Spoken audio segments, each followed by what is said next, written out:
privilégié de la journée pour bien commencer la matinée et puis avoir le temps de se dire bonjour, de voir ce qui s'est passé la veille dans les cahiers. Ça aussi, c'est quelque chose d'important. Parce que chez nous, c'est très important la collaboration avec les parents. Savoir ce qui s'est passé à la maison, voir s'il y a eu des suites par rapport à la journée d'hier.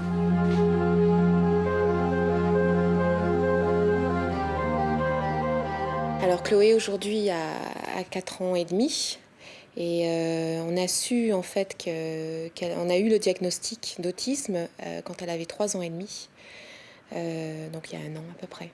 Ce qu'il y a de plus dur dans la vie avec un autiste, c'est effectivement cette bizarrerie de la communication qu'on finit par accepter, mais qui par moments est assez lourd à porter. C'est-à-dire que Dominique a un langage verbal, mais qui est réduit et qui n'est pas conversationnel. Les enfants autistes inquiètent et fascinent.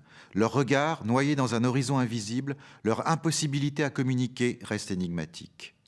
Ce qui caractérise ces enfants se résume avant tout par le manque profond de quête affective, le besoin de maintenir l'environnement inchangé, la fascination pour certaines propriétés des objets, comme leurs reflets et leurs mouvements, et l'absence complète ou le retard dans l'apparition d'un langage très particulier et hermétique. Mais ces enfants ont souvent un aspect vif, et certains possèdent des talents exceptionnels dans des domaines particuliers comme le calcul ou le dessin. Les travaux les plus récents montrent que le sujet autiste ne sait pas filtrer de façon pertinente les informations qui lui parviennent. Il est submergé, noyé dans un véritable raz-de-marée de sensations qu'il ne peut organiser et différencier. Quand Dominique a été diagnostiqué, dans un premier temps, puisque la théorie prépondérante sur l'autisme était psychanalytique, cette école soutenait qu'en fait un enfant devenait autiste parce que le parent avait été froid et rejetant et en fait avait produit ce comportement d'aliénation chez le jeune. Aujourd'hui, personne ne songe plus à accuser les parents d'être à l'origine du problème par une incapacité à aimer leur enfant, pas plus qu'on ne met en doute l'impact de facteurs neurobiologiques. Car il faut savoir que jusqu'à récemment, l'autisme excitait les passions et l'on voyait se développer de douloureuses polémiques entre ceux qui affirmaient que le mal est dans le corps et ceux qui le situaient dans l'esprit, entre les tenants de traitements psychologiques ou de traitements comportementaux. Mais le diagnostic d'autisme s'accompagne de 2 vérités, hélas, implacables. Premièrement, nous ne connaissons pas la cause de l'autisme. Deuxièmement, nous ne savons pas le guérir. En revanche, on sait que l'on peut, en communiquant très tôt et de façon pertinente avec l'enfant, éviter de le surhandicaper, sauver l'intelligence pour tenter de combler l'abîme social. Sur la base de tests d'évaluation, on essaie de voir quelles sont ses capacités acquises, quelles sont ses capacités potentielles et où sont ses difficultés. Et on essaie, à partir de ces capacités possibles, enfin de ce qu'il peut apprendre, à lui proposer des exercices qui vont lui faire apprendre des choses. On a intuitivement compris qu'il fallait faire des séquences, ne serait-ce que pour l'amener aux toilettes, qu'il fallait lui faire comprendre comment il fallait aller aux toilettes, lui apprendre et décomposer tout. L'autisme est un défaut dans le développement de tout ce qui touche à la perception et à la communication, donc à la résonance sociale. Ce manque va conduire à un handicap sérieux car il touche à la sociabilité et à la capacité à mener à bien une vie harmonieuse avec l'entourage. Si l'on ne peut parler de psychothérapie de l'autiste, il existe maintenant des modes de prise en charge dans lesquels les besoins psychiques et éducatifs de l'enfant sont pris en compte. Un point capital est de créer une alliance avec les parents afin que tous participent ensemble au mieux-être de l'enfant. Nous allons donner quelques éléments caractéristiques d'un projet d'accompagnement qui tienne compte des possibilités de la personne autiste et des intérêts et motivations qu'il manifeste déjà. Aider à filtrer ce qui est pertinent. L'autiste est submergé par le flot de sensations venant du monde extérieur. Il faut réduire les stimuli en amont pour aider à focaliser l'attention sur une activité présente. Simplifier le langage et dire autrement. Il faut présenter les informations une à une et concrétiser les consignes par un objet, un pictogramme, une photo ou une étiquette. Structurer l'environnement. Séparer l'espace, à la maison comme à l'école, en lieux significatifs. Des lieux de concentration, le plus simplement aménagés pour éviter la dispersion, à l'abri d'une fenêtre ou d'une source sonore. Des lieux de travail à deux, deux chaises autour d'une table avec par exemple la même couleur de nappe pour reprendre la même activité. Des lieux de détente, un canapé, des coussins, un lieu de musique, une salle de bain selon les possibilités de l'espace. Et ne pas hésiter à fêter par des mimiques de satisfaction, des câlins, des félicitations, toute activité terminée.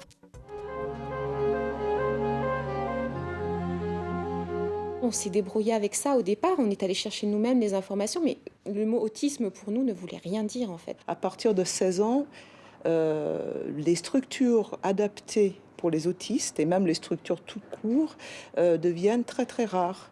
Je connais un nombre de parents mais incroyables qui ont des gamins qui sont à la maison, qui n'ont rien. Et moi, j'ai failli me retrouver dans cette situation. Face à ce drame familial, la seule chance pour les parents de tenir est de se mobiliser, de participer activement à la prise en charge de leur enfant, de se faire aider par des professionnels qui n'agiteront pas le spectre de l'accusation et de la culpabilisation. Les enfants autistes sont dirigés vers deux types de structures.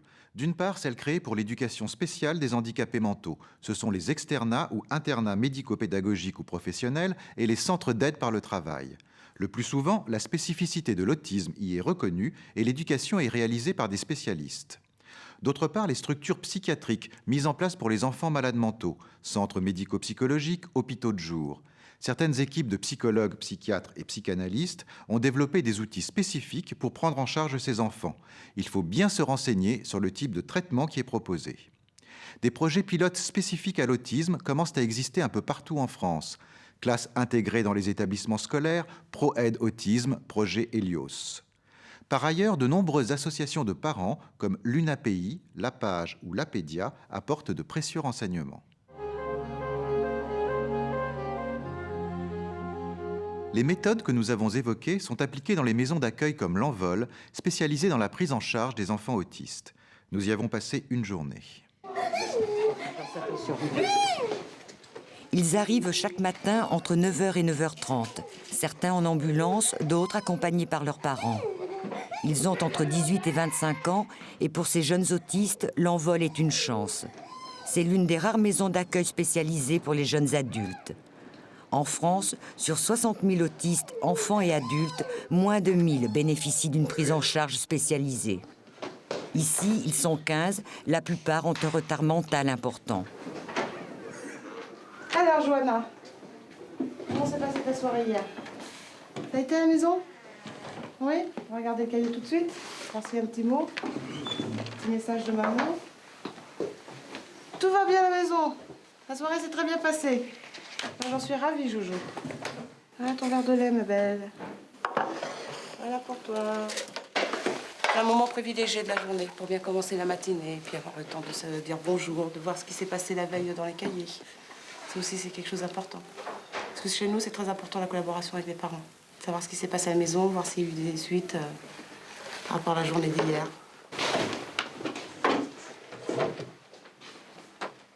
Hier, on était le 3 janvier. Aujourd'hui, on est le 4 janvier. On cherche le bon numéro.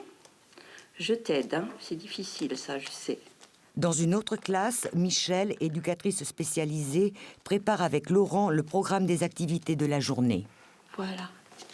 Et alors, aujourd'hui, qu'est-ce qu'on va faire? Tu vas faire ton travail. Après ça, on va faire un petit apprentissage. Après l'apprentissage, on va passer au loisir. On met une carte en rapport avec une activité. Au fur et à mesure, ils finissent par la reconnaître. Et c'est vraiment la mémoire qui fonctionne. Le but final, c'est qu'ils finissent par, eux, les utiliser pour communiquer avec nous. Mais ça, c'est une étape très, très difficile à passer. On a beaucoup de mal, je dirais.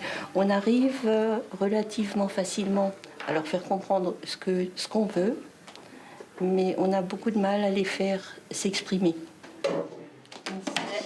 Doucement. Encore, on continue. Patrice qui plante des clous, Frédéric qui apprend à écrire son nom, Laurent qui enfile des perles, Tous apprennent et répètent jour après jour les petits gestes qui structurent leur univers et développent leur autonomie. Eh bien, Laurent, on va passer en autonome, ça, bientôt. La difficulté de l'apprentissage, c'est de généraliser. C'est-à-dire que, bon, ben là, Laurent le fait peut-être avec les perles rouges. Si on change de perles, peut-être qu'il aura du mal et qu'il faudra recommencer l'apprentissage. Parce que la difficulté, c'est effectivement de passer d'une activité à l'autre. Allez, on ouvre les mains, Jojo. On touche tout, on découvre tout. C'est bien le faire, ça, hein? Ça te fait sourire, ça. Très bien, et tu touches tout, tu découvres toutes les matières différentes qui sont là présentées devant toi, là. Encore. Celui-là, il est agréable. Celui-là, ça passe encore. Celui-là, il est moins agréable parce qu'il est froid, celui-là. Oh, on va toucher quelque chose de froid. Non, tu gardes la main bien ouverte. Voilà. Regarde ce que tu touches. Regarde ce que tu touches. C'est pas moi qu'il faut que tu regardes. C'est ce que tu touches qu'il faut que tu regardes, Jojo. Après, je te raconterai des belles histoires. Tu vas faire ta vraie détente. Je vais te mettre de la musique. Oui. Tu vas avoir ta petite musique.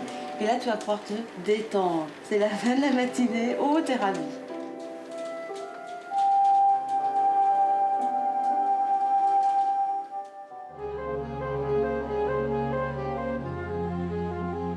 Petit à petit, effectivement, il a réussi à rester assis, à développer des activités éducatives, à fréquenter une cour de récréation, chose qui était très difficile pour lui à cause du volume sonore, à cause de la confusion, à fréquenter une cantine scolaire, ce qui était difficile pour lui parce qu'il était anorexique, il avait un rejet de la nourriture qui est toujours un peu présente mais beaucoup moins aiguë. L'avenir de Chloé, l'imaginer, non. Le rêver, oui. J'ai envie de dire que Chloé aura une vie heureuse et autonome et qu'elle sera le plus autonome possible. J'ai envie de me dire ça, mais c'est qu'une envie personnelle. Je ne sais pas du tout ce que ça va donner. On tend vers ça, c'est tout, quoi.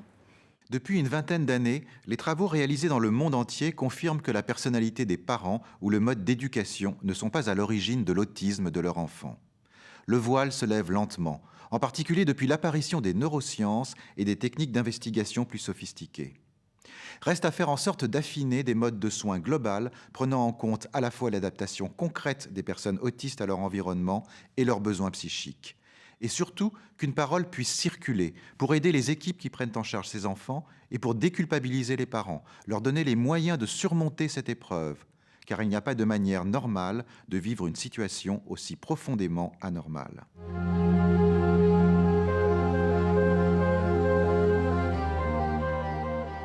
Valentin a commencé à avoir des problèmes l'an dernier. Il s'est mis à ne plus vouloir aller à l'école, il s'est mis à pleurer. Valentin, c'est un enfant solitaire et il s'est mis à tenir des propos comme « je suis nul »,« je serai toujours nul »,« ça sert à rien l'école »,« je m'ennuie »,« j'ai pas d'amis »,« je veux pas y aller ». Agathe a commencé à être triste, ce qui n'était pas du tout son caractère. Et elle nous a expliqué qu'elle n'était pas bien et que dans sa tête, elle entendait comme une voix qui lui disait « Agathe, ça va pas ».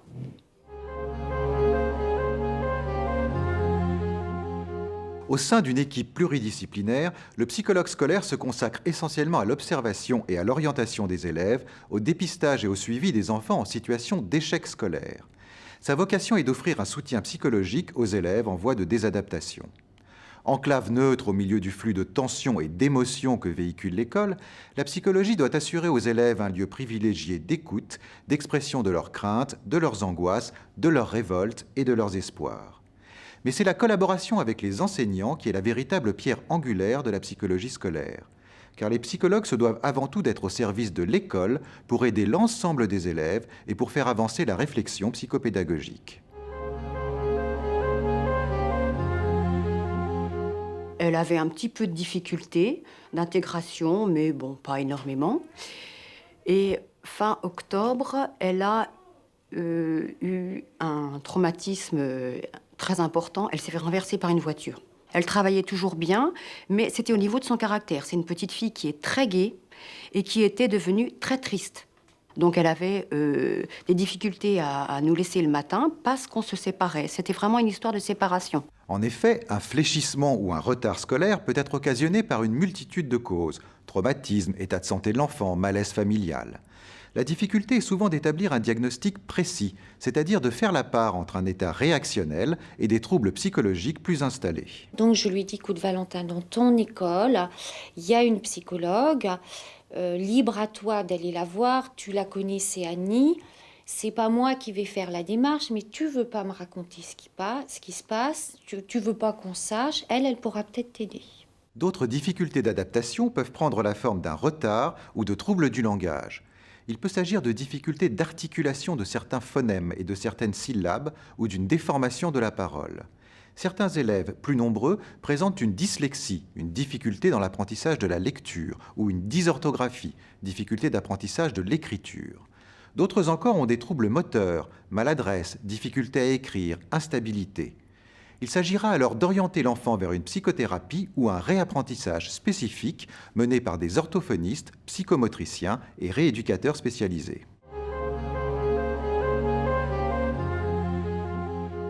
Agathe allait voir donc la psychologue pendant les heures scolaires. Elle avait un rendez-vous par mois, ou à peu près toutes les 3 semaines peut-être, je ne me rappelle plus très bien, qu'elle attendait avec énormément de joie. Et elle dessinait beaucoup et elle discutait beaucoup. Jamais il ne m'a raconté. Jamais. Tiens, aujourd'hui j'ai fait un dessin avec Annie, c'est tout.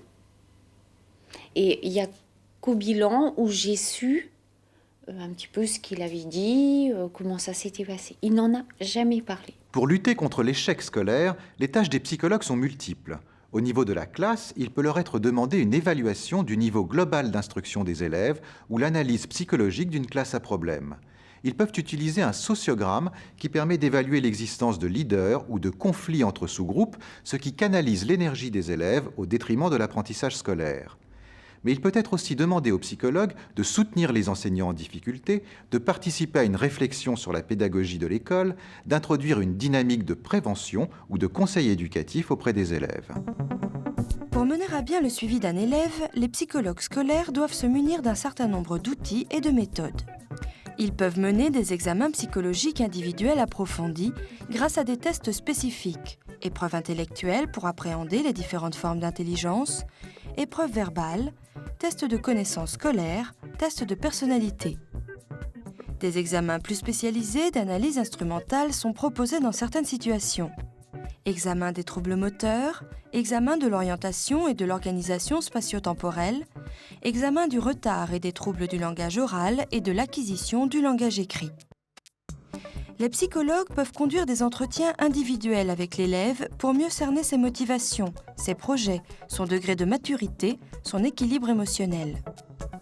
Ils sont amenés à rencontrer les parents pour saisir les caractéristiques du milieu familial et leurs éventuelles répercussions sur l'adaptation scolaire. Ces rencontres révèlent parfois une problématique conjugale ou sociale importante.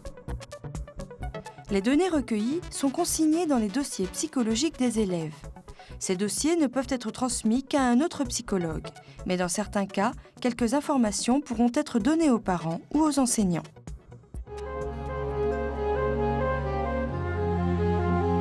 Il était trop lent, il était hors norme. Donc la seule solution, c'était que ce soit quelqu'un de l'extérieur, dont c'est le métier qui intervienne. C'était ni moi, ni son père, ni l'institutrice qui pouvait régler les... On n'était pas du tout sur la même longueur. Les psychologues de l'Éducation nationale doivent aussi posséder une formation d'enseignant. Un décret de 1989 signe ainsi la création du diplôme d'État de psychologie scolaire. Pour organiser les services de psychologie scolaire, les réseaux d'aide spécialisés aux enfants en difficulté sont constitués par une équipe formée d'un psychologue scolaire et de maîtres et maîtresses spécialisés. Dans le cadre de l'enseignement primaire, le psychologue scolaire affecté à une circonscription est responsable d'un secteur allant de 800 élèves, comme en Lozère, à 4000, comme dans le Bas-Rhin. Leur nombre est cependant plus élevé dans les zones d'éducation prioritaire. Les situations d'échec scolaire peuvent provoquer une souffrance psychologique pour les enfants et leurs familles. C'est pour remédier à cela que les réseaux d'aide spécialisés comme celui de Briard ont été mis en place. Alors donc aujourd'hui, on va refaire un autre jeu de la même sorte. Donc pour bien travailler, essayer de se représenter, bien comprendre ce que l'on lit. Hein, vous avez vu la dernière fois, on essayait de se souvenir, on lisait une phrase, on essayait de bien se représenter dans sa tête ce que ça signifiait. Donc aujourd'hui, c'est une autre façon de faire, mais c'est Après avoir enseigné 10 ans en CP, Elisabeth Boulan est devenue une institutrice d'un genre particulier. Dénommée Maître E, elle intervient dans plusieurs écoles primaires de la région de Briare, avec pour mission d'apporter une aide spécialisée aux enfants en difficulté. On utilise ce qu'on appelle une pédagogie de détour, c'est-à-dire que ça n'est pas ce qu'on appelait avant du soutien. C'est-à-dire que le soutien consistait à redonner aux enfants une louche de la soupe qu'ils n'avaient pas aimée déjà. Donc on essaie d'éviter. Et on utilise d'autres supports, et entre autres des supports plus ludiques, qui souvent passent beaucoup mieux auprès des enfants. On analyse beaucoup les stratégies qui vont nous permettre de résoudre une tâche. On voit comment on va s'y prendre pour arriver à trouver ce que l'on doit faire en premier, en second, etc. pour résoudre la tâche. On s'aide beaucoup dans le groupe, c'est-à-dire que chacun donne son idée. Dis moi, je m'y suis pris comme ça pour trouver la solution. Moi, j'ai fait comme ça. Et en fait, les enfants s'approprient petit à petit certaines stratégies auxquelles ils n'auraient peut-être pas pensé au début tout seuls. Et elle pose en permanence cette question. Depuis le temps que ça dure. Au sein des écoles où elle intervient, Elisabeth n'est pas seule à prendre en charge les enfants en échec scolaire. Elle fait partie d'un des réseaux d'aide spécialisés mis en place dans le Loiret. Réseau composé d'une psychologue scolaire et d'une autre institutrice chargée, elle, d'apporter une aide aux enfants dès la maternelle. Donc on a toutes les trois un regard différent sur l'enfant compte tenu de nos spécificités. On a à voir en permanence avec l'échec scolaire. Et ce qui se traite dans le cadre du réseau d'aide, c'est toujours, presque toujours, une difficulté d'adaptation de l'enfant à l'école. Donc c'est Sylvie qui l'a signalé en CE2. Toutes les trois se retrouvent régulièrement en réunion de synthèse pour évoquer le cas d'un enfant et mettre au point le suivi le mieux adapté à ses difficultés. Donc c'est très, très difficile. On ne cesse de faire des liens, je dirais, de toutes sortes. On fait des liens entre les parents et l'école, entre l'école et l'enfant, entre l'enfant et les services extérieurs s'il est suivi à l'extérieur. On est au centre, je veux dire, d'une toile où on fait les liens avec tout le monde. Qu'est-ce que ça vous fait d'avoir des difficultés? C'est pas facile quand même. De temps en temps en classe, quand on a une mauvaise note et il y en a qui ont des bonnes notes, et bah, ils se moquent de nous. Après, ça nous fait pleurer parce que tout le monde se moque de nous. Ça vous faisait mal? Ouais. Ça vous rendait triste en général? Oui, un peu. Ce sont des enfants qui souffrent. Bon, ils ont eu du mal, d'ailleurs, certains en parlaient. Hein, Anthony, il avait les larmes aux yeux. Hein. Quand on parle d'échec, c'est vrai que c'est douloureux. Hein, c'est difficile à vivre. Ça rend très malheureux. Et donc, on se renferme sur soi-même, pour certains. Ou alors, on devient violent pour d'autres. Ou alors, bon, Anthony, hein, il se renferme dans sa coquille quand c'est comme ça. Et il a un peu honte, je crois, parce qu'on en a pas mal parlé ensemble. Et puis, il a mal. On se dit qu'on a réussi notre travail quand on arrive à faire changer le regard qui est porté sur l'enfant. Le regard de l'enseignant ou le regard des parents. Et le regard de l'enfant lui-même. Et le regard de l'enfant lui-même. Oui. Et dès que le mouvement se relance, dès que la dynamique se relance, la dynamique d'apprentissage, il y a un effet positif sur la personnalité de l'enfant qui tout d'un coup se voit autrement et ressenti par les autres autrement. Et à ce moment-là, on a un effet vraiment de légèreté chez l'enfant. Face à la souffrance d'un enfant, un parent essaye de trouver des solutions. La solution qui nous semblait pour nous la meilleure était la solution de la psychologue, avec laquelle elle pouvait discuter, décharger, expliquer les angoisses qu'elle avait. Et ça a été la bonne solution. Agathe est actuellement... elle a abordé une autre année scolaire très très bien. Il fait ses devoirs tout seul, donc il est devenu autonome. On ne rentre plus en conflit pour les devoirs. Il a nettement une meilleure moyenne puisqu'il est passé quand même de 12 de moyenne en CE2 à 17 en CM1. ce qui est quand même pas négligeable. Dans un premier temps, la responsabilité de l'échec scolaire a été exclusivement attribuée à l'élève, ces handicaps étant assimilés à des défauts comme la paresse ou l'étourderie. Puis la faute s'est déplacée de l'élève sur l'école. Enfin, avec la reconnaissance de l'importance des facteurs socio-économiques et socio-culturels, est apparue la notion de handicap culturel. Parallèlement, grâce à l'éclairage psychologique, un changement s'opère. L'élève s'efface devant l'enfant. Il s'agit à présent de saisir sa dynamique personnelle, mais aussi sa dynamique relationnelle et familiale. Mais le meilleur outil contre l'échec scolaire reste la prévention. Lorsque chaque élève peut être systématiquement évalué, la rapidité de la mise en place de solutions appropriées réduit considérablement le taux des échecs.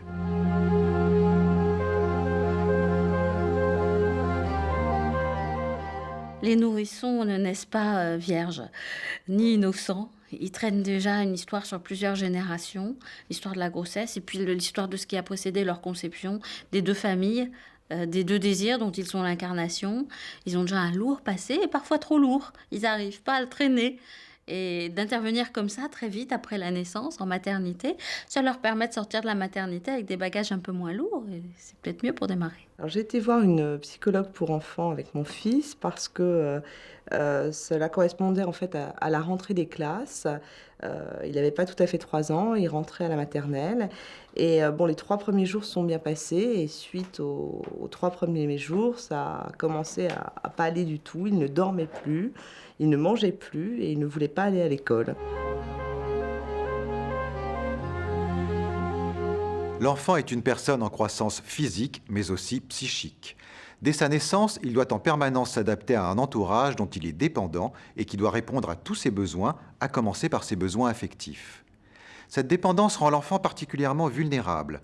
La moindre perturbation dans son environnement va être susceptible de provoquer des manifestations de souffrance psychique parfois spectaculaires, manifestations qui peuvent disparaître aussi vite si l'on supprime la cause de la perturbation.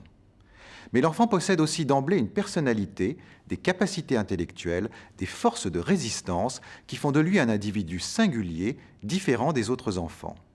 Ce sont ces deux aspects que les psys qui s'occupent des tout-petits vont devoir prendre en compte.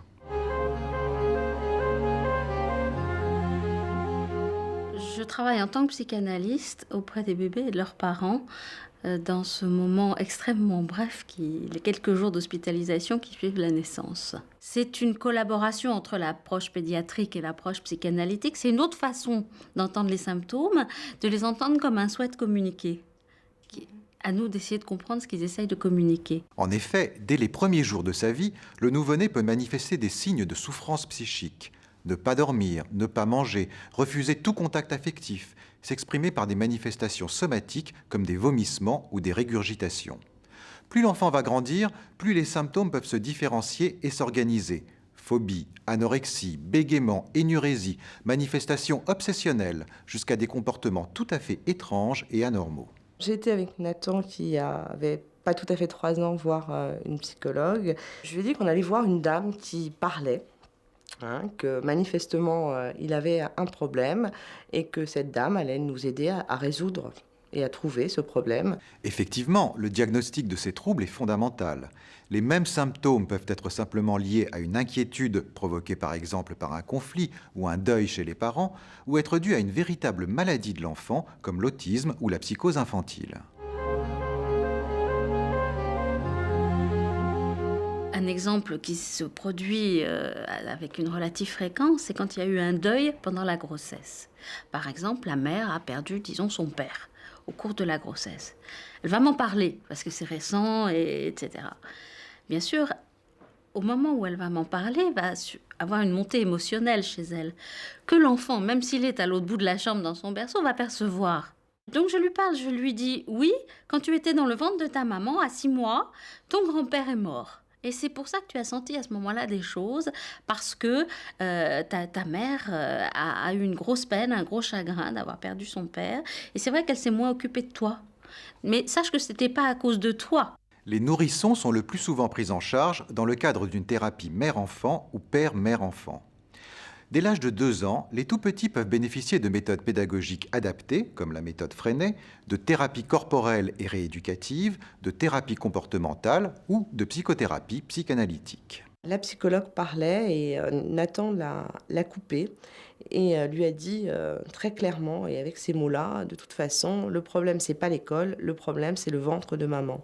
Et la psychologue, en fait, a tout fait pour le rassurer, à savoir qu'à partir du moment où il avait dit que le problème c'était le ventre de maman, elle lui a expliqué que les cœurs des mamans étaient aussi élastiques que les ventres, à savoir qu'ils grossissaient au fur et à mesure qu'elles avaient des enfants et qu'en aucun cas l'arrivée de sa petite sœur ne le menaçait, à savoir que ce n'est pas parce qu'il allait avoir une petite sœur que j'allais ne plus l'aimer. Au cours des psychothérapies de l'enfant, des supports d'expression comme le dessin ou la pâte à modeler sont fréquemment utilisés. L'enfant va alors pouvoir jouer avec le thérapeute les conflits qu'il a intériorisés. Il s'agit d'un transfert, comme dans les psychothérapies d'adultes. Quelle que soit l'origine de la pathologie de l'enfant, il est souvent indispensable de faire participer les parents à sa prise en charge. Prenons l'exemple de Damien, âgé de 3 ans. Ses parents sont en conflit. Son père s'éloigne de plus en plus du domicile familial. Damien développe certains symptômes. Il fait des cauchemars et des insomnies qui font que sa mère doit dormir avec lui pour le calmer, ainsi qu'une phobie scolaire qui oblige son père à l'accompagner tous les jours et à rester un peu avec lui à l'école pour le rassurer. Mais il perd patience et commence à frapper son enfant. L'inquiétude pour Damien détourne ses parents de leur conflit conjugal, mais chacun ressent que l'autre est responsable des symptômes de l'enfant. Si rien ne bouge, la phobie de Damien peut s'installer et devenir une véritable maladie. Si les parents demandent une prise en charge pour leur enfant, il pourra leur être proposé 3 choses. Une guidance parentale avec un psychologue qui va leur permettre de clarifier leur situation et de trouver des conseils et un soutien, ou bien une psychothérapie de couple parallèlement à la prise en charge de leur enfant, ou encore une thérapie familiale à laquelle tout le monde va participer en même temps.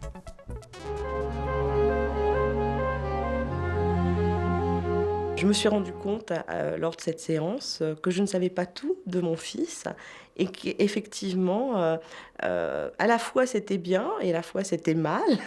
C'est-à-dire que, effectivement, Nathan a un jardin secret. Ça a été une révélation pour moi. Le suivi d'un jeune enfant peut se dérouler dans un cadre public ou privé. Dans le privé exercent de nombreux psychiatres d'enfants et des psychologues cliniciens spécialisés. Adressez-vous toujours à quelqu'un qui vous est recommandé par un professionnel ou une personne de confiance. Dans le service public, des consultations spécialisées existent au sein des hôpitaux généraux, des centres médico-psychologiques et des centres médico-psychopédagogiques. Pour les troubles psychiques plus importants, il sera parfois nécessaire de placer l'enfant dans un hôpital de jour, au sein duquel toute une palette de soins et de rééducation va lui être proposée. L'hospitalisation à temps plein est plus rare à cet âge. Conseiller les parents qui s'interrogent sur certaines manifestations de leur enfant, intervenir ponctuellement avant qu'une pathologie ne s'installe, relève d'une démarche de prévention qui évitera souvent les problèmes ultérieurs. C'est dans cette optique que la Maison Verte, créée par la psychanalyste Françoise Dolto, reçoit tous les jours les enfants et leurs familles.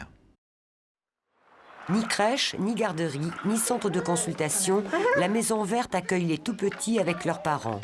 Ce lieu offre une écoute sur la difficulté d'être parent. C'est à la maison que tu n'arrives plus à faire dodo. T'arrives pas à te séparer de ta maman? Alors autant le soir j'arrive à l'apaiser par des phrases, autant la sieste pas du tout.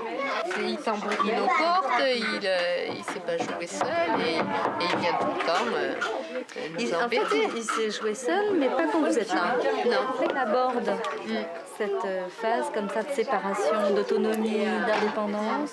Et peut-être qu'il est un petit peu inquiet. Qui a envie de dire non à sa maman, Pierre? Parce que quand on devient grand, on dit non à sa maman.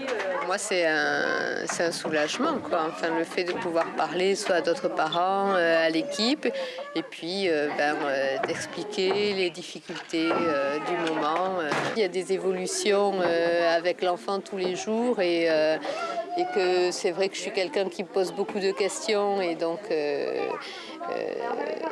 j'ai envie de ne pas trop me planter avec lui.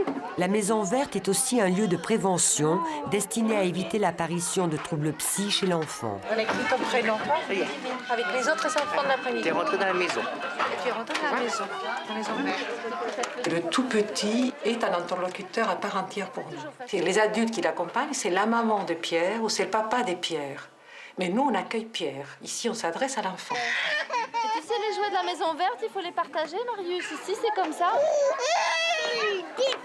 Placer l'enfant au centre de l'accueil, c'est l'aider à se situer par rapport à sa mère, par rapport au groupe, et c'est préparer la séparation brutale que constitue l'entrée à la crèche ou à l'école. La maman ou la personne qui nous connaît est là, et que donc on peut vivre des petites expériences de la vie au quotidien, deux enfants qui s'étapent, tomber, s'arracher jouer. On peut vivre les difficultés de la vie tout en étant en sécurité, parce qu'il y a quelqu'un qui sait qui on est et qui est dans la pièce. Et donc, on fait une expérience des vies sociales. Demi-tour, Marion. Demi-tour. Tu peux pas aller. pas le droit de passer la ligne rouge. Tu peux pas passer la ligne rouge avec ton vélo. Le lieu d'accueil est un cadre, c'est-à-dire un endroit structuré avec ses codes et ses limites. Le but, donner sa place à chacun dans les relations sociales. Comme nous, on est un lieu aussi de socialisation, c'est-à-dire de vivre avec d'autres en société, ces règles-là, c'est des règles de la société. Et puis c'est des limites comme des limites vivantes, disent certains, c'est-à-dire des limites qu'on peut parler autour et qui permettent effectivement de grandir. S'affronter à ces limites permet de grandir ou d'avoir la promesse de grandir. La Maison Verte accueille les enfants tous les après-midi. On y vient quand on veut et la participation financière est à la discrétion des parents.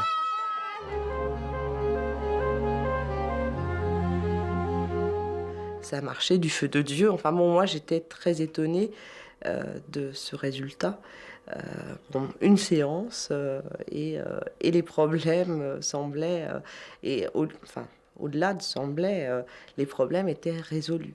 Nathan avait été entendu, Nathan avait été écouté et je veux dire, toutes les manifestations somatiques telles que le manque d'appétit, les insomnies, avaient absolument disparu. Ce qui est formidable avec ce type de travail, c'est que c'est assez efficace, très souvent, d'une manière quasi spectaculaire parfois, et qu'un bébé qui ne mangeait plus peut se remettre à manger dans les heures qui suivent la séance. Si la guérison des tout-petits peut être rapide, parfois même spectaculaire, leur prise en charge psychologique se heurte à de nombreuses difficultés. Le plus souvent, ce n'est pas l'enfant qui est demandeur, mais c'est son entourage adulte qui manifeste le désir de soins. Ensuite, ce champ d'intervention réclame du thérapeute des qualités spécifiques difficiles à acquérir, comme une capacité innée à rester en complicité avec l'univers singulier de l'enfance. Le psy représente avant tout un adulte, ni pédagogue, ni arbitre, qui apporte à l'enfant des paroles vraies et une confiance en son devenir. Il lui permet de quitter la place d'objet du désir de ses parents pour devenir sujet de sa propre parole.